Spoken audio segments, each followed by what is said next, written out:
আমি একটি মসজিদের খাদেম, আমাদের মসজিদে ফুলের বাগান আছে। হিন্দু মাসিরা পুজোয় ব্যবহারের জন্য আমার কাছে ফুল নিতে আসে, সেক্ষেত্রে মসজিদের ফুল তাদেরকে দিতে পারবো কি না? মসজিদের ফুল দিতে পারবেন কিনা হিন্দু বা মুসলিম সেটা তো পরের বিষয়। এটির উত্তর হলো যে মসজিদের ফুল যদি বিক্রিযোগ্য হয় তাহলে সেক্ষেত্রে সেটা আপনাকে বিক্রি করতে হবে, আপনি চাইলে কাউকে দিয়ে দিতে পারবেন না।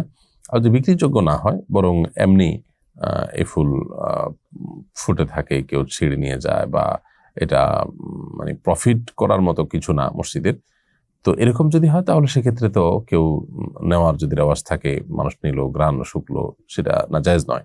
সেই জায়গা থেকে কোনো মুসলমান যেরকম নিল, কোনো হিন্দুও যদি নেয় আপনি দিতে পারেন তাকে।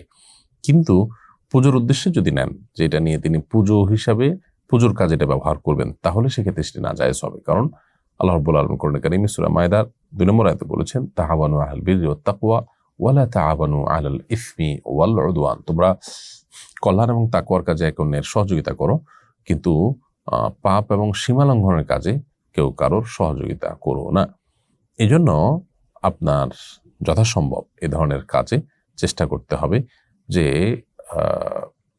অন্যায় কোনো কাজ হবে, হারাম কোনো কাজ হবে, আল্লাহর অবাধ্যতার কোনো কাজ হবে, সেখানে যেন ব্যবহার হয় এরকম কোনো কিছু আপনি প্রোভাইড না করেন বা আপনি সেখানে সরবরাহ না করেন।